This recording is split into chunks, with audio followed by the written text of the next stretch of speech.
Assalamualaikum warahmatullahi wabarakatuh.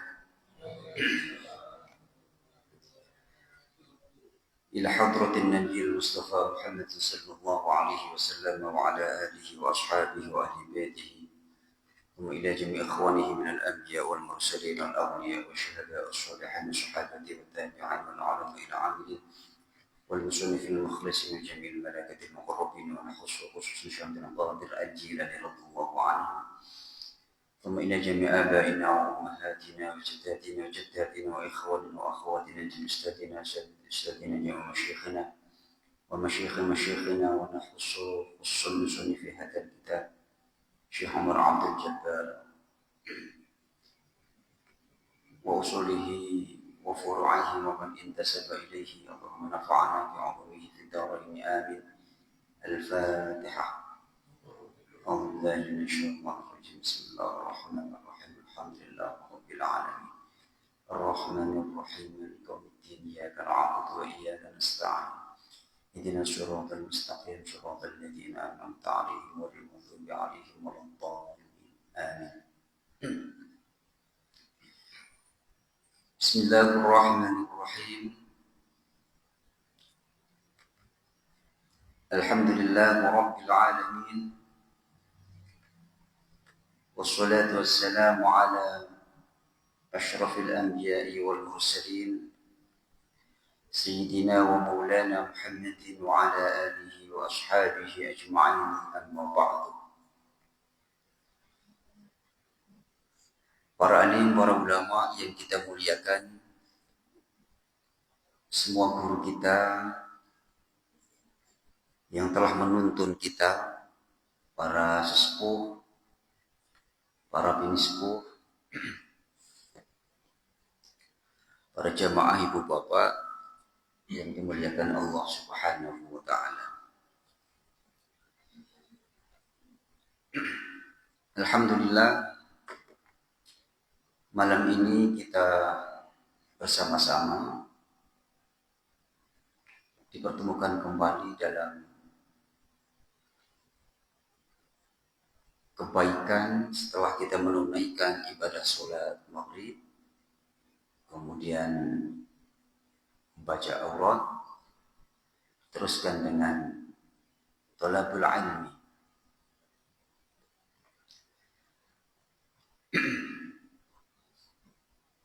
Kita sudah masuk pada bulan Rabiul Awal. Ini sudah di pertengahan.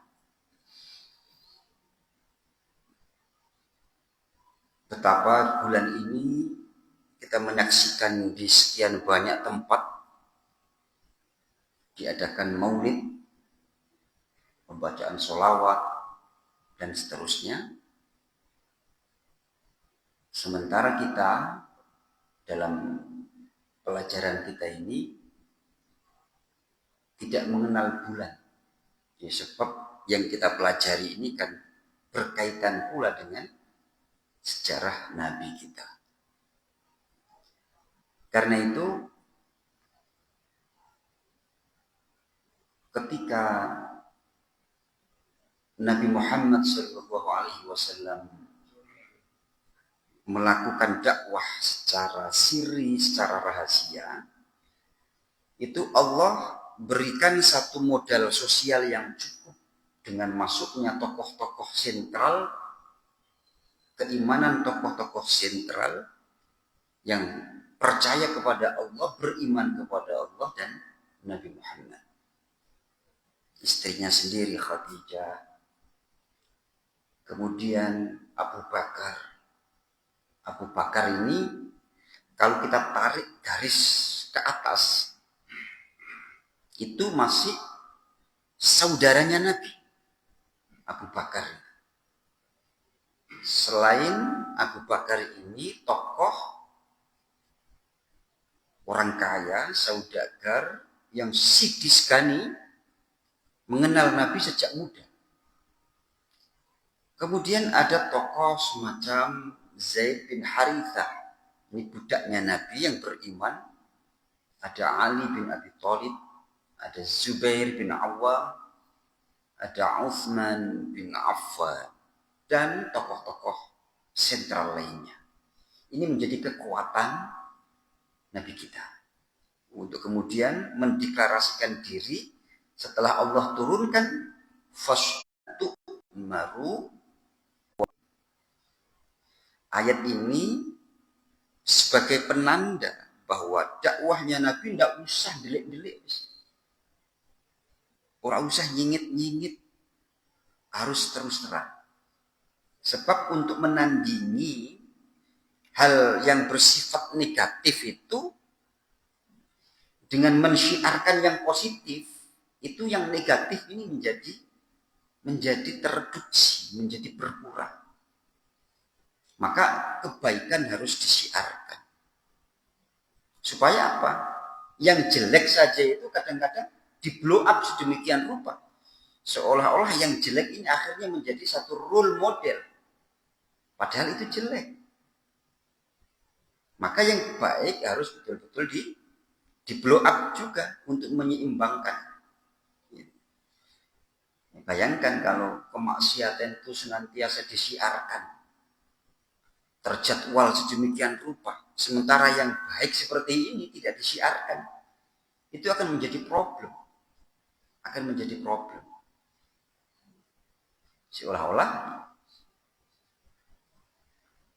Seolah-olah kemaksiatan itu nanti akan menjadi satu ajaran. Karena itu al-haqqu bila nidhamin, ya, kebaikan, kebenaran jikalau tidak ditata sedemikian rupa, yaghlibuhul batil bin nidham, akan dikalahkan oleh kebatilan yang dikelola secara baik. Kebaikan yang tidak dikelola secara baik akan terkalahkan oleh kebatilan yang dikelola secara baik. Itu sudah berlaku di mana-mana. Maka Allah tidak terima jikalau dakwah Nabi itu hanya sembunyi-sembunyi. Sementara kemusyrikan yang dilakukan oleh orang-orang Quraisy itu jelas. Cara Jawa niku cetha welo-welo. Sangat-sangat gamblang. Apa kebatilan yang dilakukan oleh orang Quraisy? Pertama, ya'budunal asnam. Mereka itu jelas menyembah berhala. Di mana berhala itu ditaruh oleh orang-orang Quraisy, orang-orang kafir, di seputar bangunan Ka'bah. Jadi dulu itu Masjidil Haram itu ada ribuan patung, ribuan berhala. Itu ditaruh di seputar bangunan Ka'bah. Setiap hari mereka menyembah patung-patung itu. Artinya kemusyrikan itu terus masif sekali. Ya'budunal asnam wa yuqaddisunaha, menyucikan Tuhan-Tuhan sesembahan mereka. Sebab ajaran nenek moyang orang kafir Quraisy itu, Tuhan itu harus ada materinya. Tuhan itu harus jelas terlihat. Bagaimana mungkin kita bisa menyembah kepada Tuhan yang tidak terlihat oleh mata? Gitu. Tuhan harus ada wujudnya. Tuhan harus dikasih nama. Karena itu Tuhan-Tuhan orang-orang Quraisy, orang kafir itu dikasih nama. Lata, Tuhan Uzza, Tuhan Manat, Tuhan Hubal. Dikasih nama, dikasih identitas. Jadi identitas itu berlaku baik itu kebatilan atau yang hak. Identitas. Ngaji, ini ada identitasnya. Dikasih nama misalkan majelis taklim, aswaja, identitas. Kebatilan juga ada identitas. Kebatilan. Klub malam namanya apa?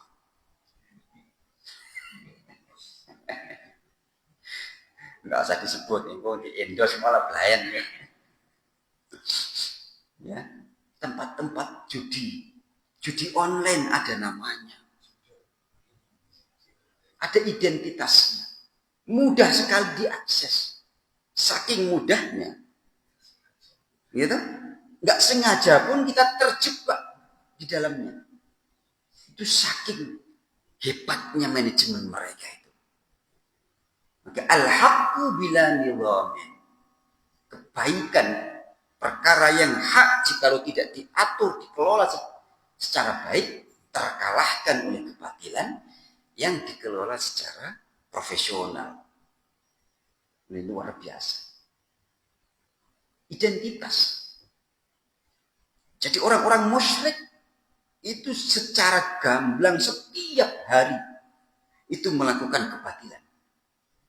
Kebatilan. Ya'budunal asnam wa yuqaddisuna. Apalagi yang dilakukan oleh orang musyrik itu. Yaqtuluna auladahum. Setiap hari anak-anaknya dibunuh. Lah piye anak-anake dhewe kok dipateni? Gitu. Apa maksud daripada dia membunuh anaknya itu? Khaufan lil ju' wal faqr. Takut tidak bisa memelihara mereka. Takut anak itu menjadi penyebab kemiskinan. Dipateni, dibunuh.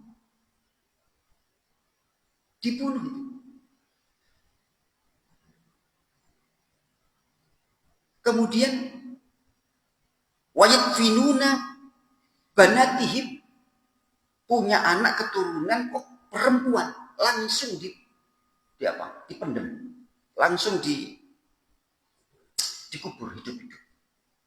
Dispodo, mau laki mau perempuan langsung dihabisi. Itu menjadi pemandangan setiap hari. Jelas di depan mata perilaku mereka itu seperti itu. Apa alasan kok anak perempuan itu menjadi problem bagi orang-orang kafir Quraisy itu? Ya sebab khasyiyatal 'ari wal 'aib. Mereka itu takut anak perempuan itu menjadi penyebab jatuhnya harga diri. Jadi punya anak perempuan itu enggak pede. Enggak pede. Banyak anak, banyak rezeki. Itu hanya berlaku di Indonesia. Gitu. Sebelum ada program keluarga berencana dulu. Banyak anak, banyak rezeki. Tapi orang-orang kafir Quraisy itu tidak punya prinsip itu. Banyak anak, sedikit rezeki.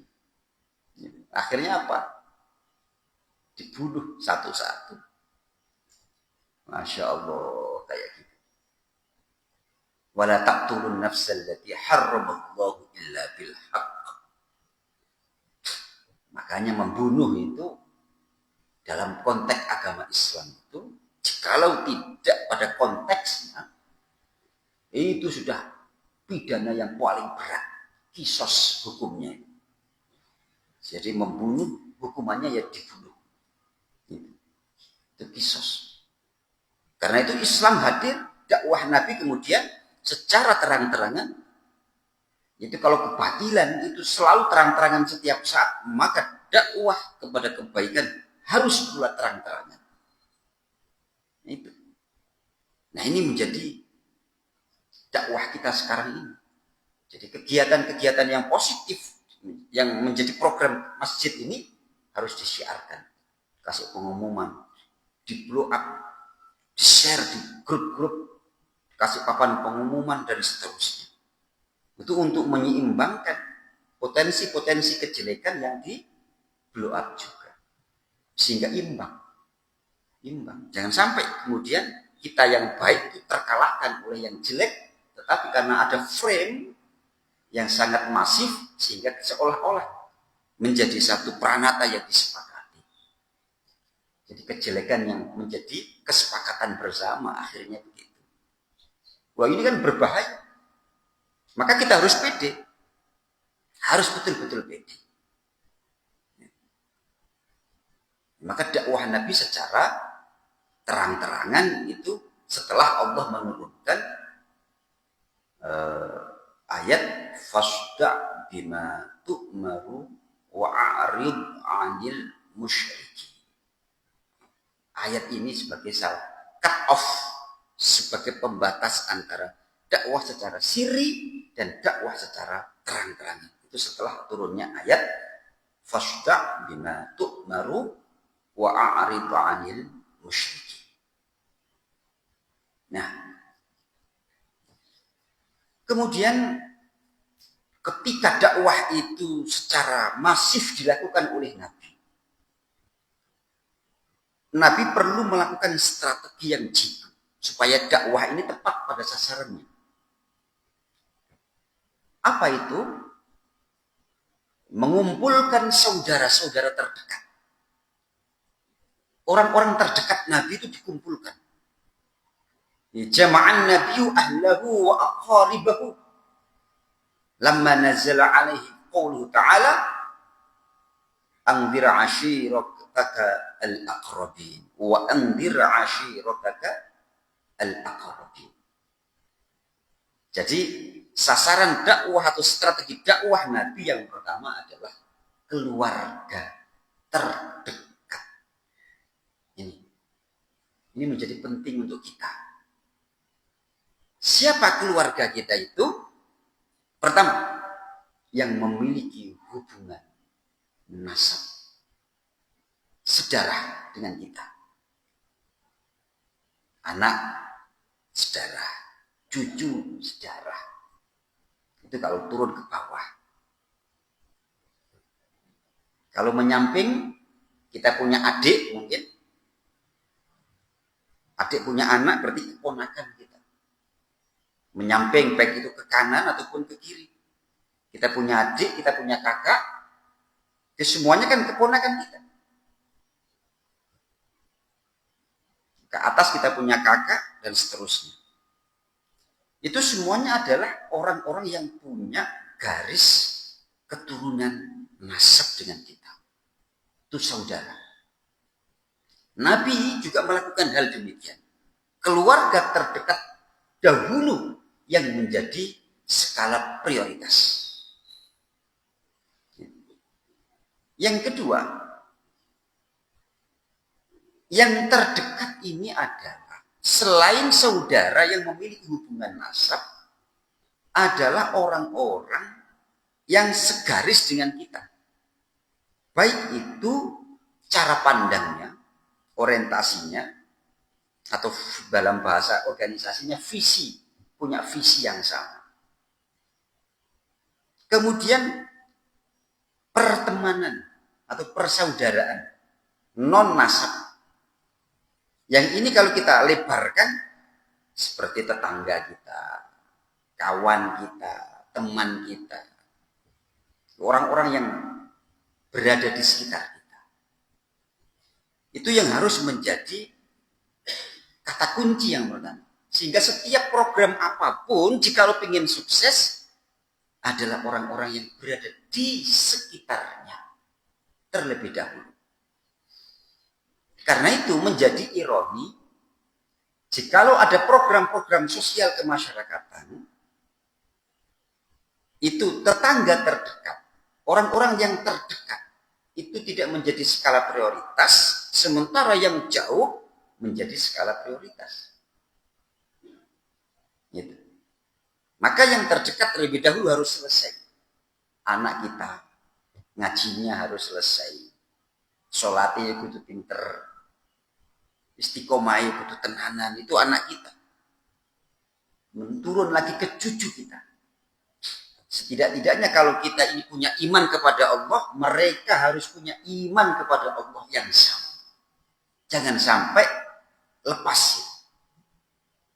Jangan sampai lepas.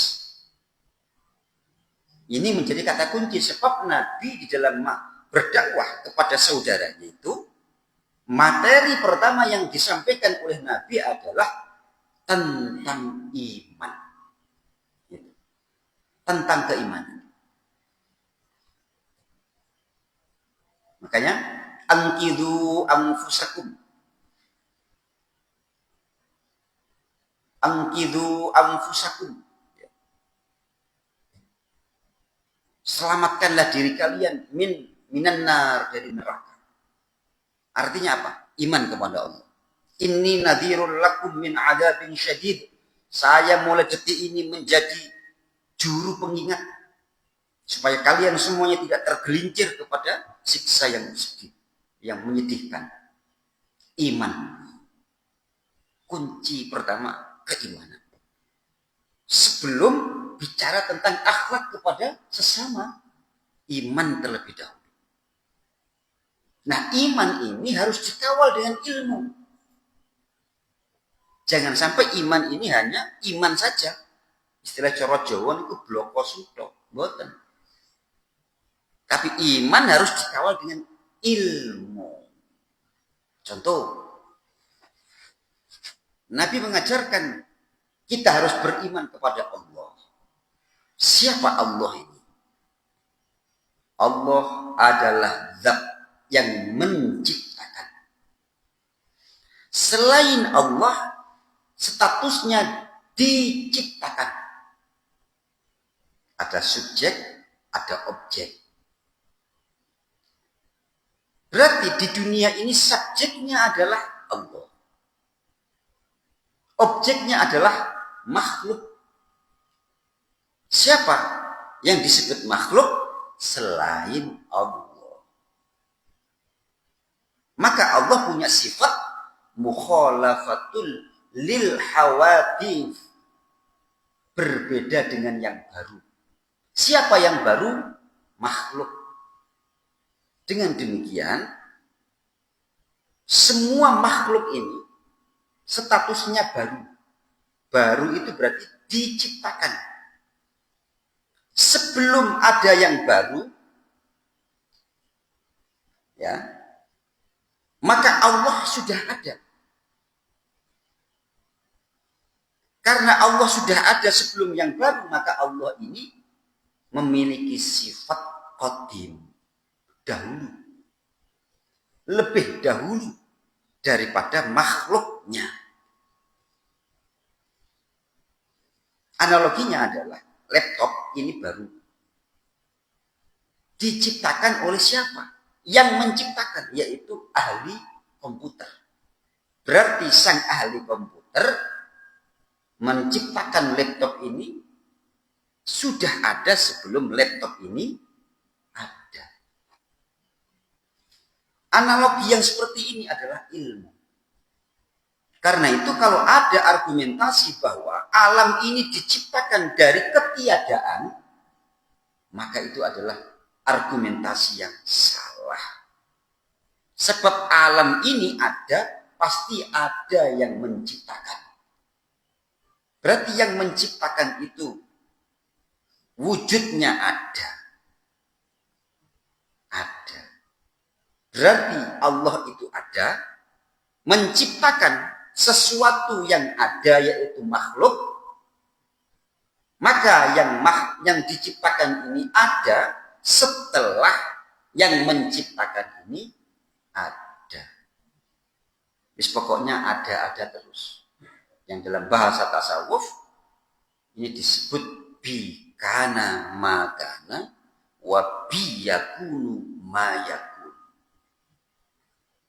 Kita ini ngaji di sini itu disebabkan karena kita ini ditakdir oleh Allah, kita ini dikehendaki oleh Allah, kita ini diberikan izin oleh Allah ngaji di sini. Berarti ada campur tangan Allah. Itu makna daripada bikana makana. Eksistensi kita saat ini itu karena ada Allah. Kemudian, keadaan kita di masa depan, seminggu yang akan datang, sebulan yang akan datang, setahun yang akan datang, kita kan tidak punya kekuatan untuk itu. Itu juga tergantung Allah. Ini yang disebut wabi yakunu ma yakun. Kalau seminggu lagi kita masih bisa ngaji di sini, berarti itu Allah menghendaki kita seminggu lagi ada di sini. Setahun lagi kita di sini, maka Allah menghendaki setahun lagi di sini. Tetap ada campur tangan Allah. Dengan demikian alam ini ada dan diadakan oleh sesuatu yang ada. Itu tadi, pokoknya ada. Karena itulah pesan pertama daripada Nabi, wa anzir ashiratakal aqrabin, adalah angkidu anfusakum, selamatkanlah diri kalian dari siksa api neraka. Kenapa kok harus selamat dari siksa di neraka? Sebab iman kepada Allah itu bisa menyelamatkan api neraka. Kalau kita punya iman kepada Allah, berarti Allah ada di dalam diri kita. Ada di dalam diri kita itu maksudnya tidak dalam bentuk fisik. Kita ini percaya kepada Allah. Selain Allah adalah makhluk. Maka neraka adalah makhluk. Neraka makhluk, surga makhluk, malaikat makhluk, iblis makhluk. Karena di dalam diri kita ini ada iman kepada Allah, makhluk tidak akan bisa menyiksa khaliknya atau manusia yang ada di dalamnya iman kepada Allah.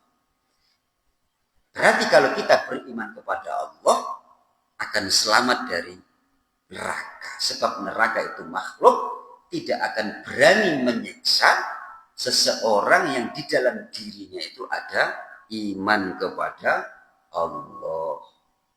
Karena itu Nabi menyatakan man qala la ilaha illallah dakhalal jannah. Siapa yang mengucapkan atau man qala akhiru kalamihi la ilaha illallah dakhalal jannah. Siapa yang akhir hidupnya mengucapkan kalimat la ilaha illallah wajib surga. Nah, mengucapkan kalimat la ilaha illallah ini perlu kita maknai. Sebab orang itu kalau sudah nazak untuk mengucapkan kalimat satu kata, dua kata itu kan sulit. Sulit sekali. Apalagi mengucapkan la ilaha illallah Muhammadur Rasulullah yang itu kan panjang. Maka bagi manusia yang mendekati ajal, melafadzkan kata yang panjang itu sulit. Maka bisa dimaknai, asalkan dia itu iman kepada Allah di dalam dirinya, meskipun lisannya ini tidak mengucapkan la ilaha illallah Muhammad Rasulullah, hakikatnya dia itu mengucapkan la ilaha illallah Muhammad Rasulullah. Hakikatnya. Yang penting di dalam dirinya itu meskipun lisannya itu betul ngomong, tidak mengucapkan. Sebab kalau orang sudah nazak itu lisan angel. Pokoknya iman tetap mantap di mata Allah. Itu hakikatnya kita membaca la ilaha illallah. Sebab makna daripada la ilaha illallah, ora ana pengiran kejaba Gusti Allah. Artinya apa? Kita bertuhan kepada Allah. Sehingga kalau akhir hayat seseorang itu bertuhan kepada Allah, itulah terjemahan dari maqala akhiru kalamihi la ilaha illallah dakhalal jannah. Sehingga kalau orang itu akhir hidupnya itu tetap beriman kepada Allah, wajib hukumnya surga. Wajib itu sudah. Wes, ini kudu mantep loh ya. Yakin apa enggak itu? Harus yakin. Ini berarti apa? Iman itu harus dikawal dengan ilmu. Harus betul-betul dikawal dengan ilmu. Sehingga pemaknaan Allah yang ada itu memang betul-betul ada. Eksistensinya itu ada. Eksistensinya atau keberadaan itu ada sebelum yang ada yaitu makhluk itu diadakan. Sehingga faham nihilisme itu sebenarnya tidak ada. Faham nihilisme itu apa sih? Alam ini wujudnya itu ya dari ketiadaan. Wis moro-moro ana sing enekne sapa? Ketiadaan. Wis pokoke nihil itu kan artinya tidak ada. Itu faham-faham nihilisme yang biasanya kemudian diterjemahkan itu menjadi anti Tuhan. Ateis. Ateis itu kan anti Tuhan. Dan hidup ini ya sekarang ini. Ora ono jenenge urip sakwise ning alam donya ora ono. Ndak ada. Itu. Nah ini bahaya anti Tuhan itu. Ya, padahal eksistensi manusia lahir itu siapa yang menyebabkan dia lahir? Apa iya kita makan misalkan? Apa iya karena kekuatan kita bisa makan? Kita nyetir mobil sebab kita sudah punya lisensi. Nyetir kita itu enak, mobilnya enak, setiranya enak, kondisi prima. Seolah-olah pasti kita itu sampai di tempat tujuan dan selamat. Karena kekuatan kita, fisik kita, mobilnya yo kepenak bisa. Kalau Allah campur tangan, moro-moro ditubruk teko mburi. Ya sebab Allah punya cara lain untuk menepis argumentasi rasionalitas kita. Ini menjadi problem. Karena itu iman harus betul-betul dikawal dengan ilmu. Harus betul-betul dikawal. Ngaji itu pentingnya itu. Maka kita mengucapkan Bismillahirrahmanirrahim. Ini untuk menetralisir kekuatan materi. Aku ngombe obat, minum obat, penyakitnya sembuh. Seolah-olah yang menyembuhkan obat. Jangan sampai kita makan, kenyang. Yang memberikan energi kekenyangan itu seolah-olah dari makanan. Coba. Selama ini kan gitu kan. Yang kita kenalkan itu kan hukum adat. Adat wong lek mari mangan kan wareg. Terus nyambut gawe kuat rusuh. Seolah-olah yang memberikan kekuatan itu adalah makanan. Lalu cara pandang yang seperti ini kan bahaya. Coba di dalam Al-Quran itu dia disebutkan afara'aitum in asbaha ma'ukum ghauran famayyatikum bima'im ma'in. Kita minum air 1 gelas. Kita minum air 1 gelas. Seger kan? Coba seandainya Allah mencabut rasa seger dari banyu, famayyatikum bima'im ma'in. Ayo coba. Maka kita menjawab Allahu Rabbul Alamin. Gitu. Coba kita ngaji. Jenengan faham. Oh, Ustaz itu lek nerangnya enak. Jadinya aku paham. Koyok sing kei pemahaman siapa? Ustaz. Coba jikalau Allah berkehendak sak penak-penak Ustaz koyok opo. Lelek pintu paham ini udah ditutup oleh Allah. Apa kemudian yang bisa kita jawab? Maka untuk menetralisir kesombongan kita itu, argumentasi yang bersifat kebendaan, maka setiap melangkahkan apapun, bertindak apapun harus dinetralisir dengan Bismillahirrahmanirrahim. Kita tetap menggantungkan kepada Allah. Katanya nyambut gawe, Allah menjadi tempat bergantung kita. Seolah-olah gaji yang kita terima itu kita dapatkan dari pemberian perusahaan, dari juragannya awake dhewe. Koyok juragane sing ngekai awake dhewe. Iya toh? Tapi kan hakikatnya kan tidak. Hakikatnya tetap Allah punya kendali atas semua itu. Allah punya kendali. Maka qul huwallahu ahad, Allahus somad. Allah tempat kita bergantung. Wah, ini pesan materi dakwah Nabi yang luar biasa. Dan keimanan ini kepada Allah itu kita wujudkan dengan sujud kita di masjid ini, rukuk kita di masjid ini. Itu fikihnya, syariatnya begitu. Solati. Sebab solat ini menjadi identitas orang mukmin kelak pada hari akhir nanti. Maka kita mungkin bangga dengan anak kita yang sekarang menduduki jabatan tertentu di perusahaan, menjadi jabatan tertentu di kantor-kantor instansi pemerintah. Status sosialnya tinggi, kedudukannya, pangkatnya tinggi. Kita bangga, iya, sebagai manusia, iya. Senang, iya. Tapi harus kita yang lebih senang lagi dari semua itu ketika mereka iman kepada Allah sebagaimana kita iman kepada Allah.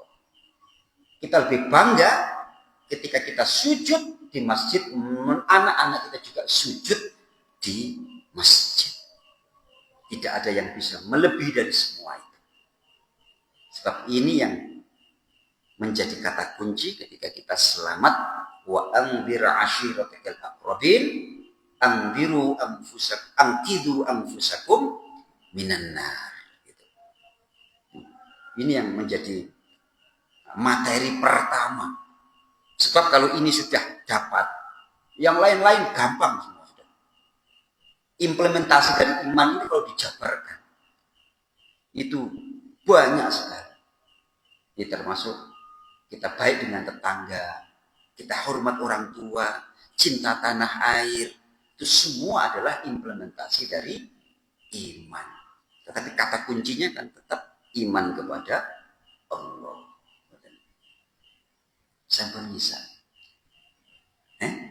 Derek.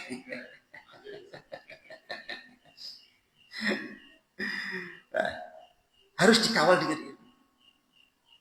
Makanya sujud rukuk adalah implementasi daripada iman. Itu secara fikih. Hakikatnya semua potensi tubuh kita ini ya sujud kepada Allah. Meripat asal sehat moro-moro nggih kacamata. Dia tunduk atas perintah Allah.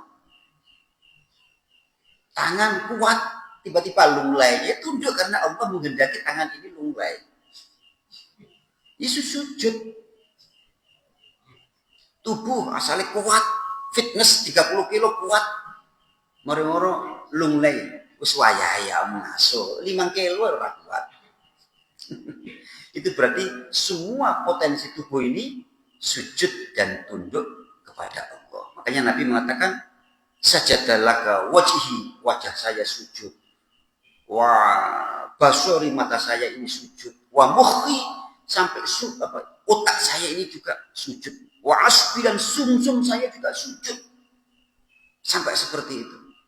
Jadi semua yang ada di dalam tubuh kita itu oleh Nabi, semua itu diorientasikan untuk sujud kepada Allah. Diorientasikan untuk sujud kepada Allah. Sebab sujud ini menjadi identitas terbaik kita kelak pada hari akhir di hadapan Allah Subhanahu wa Ta'ala.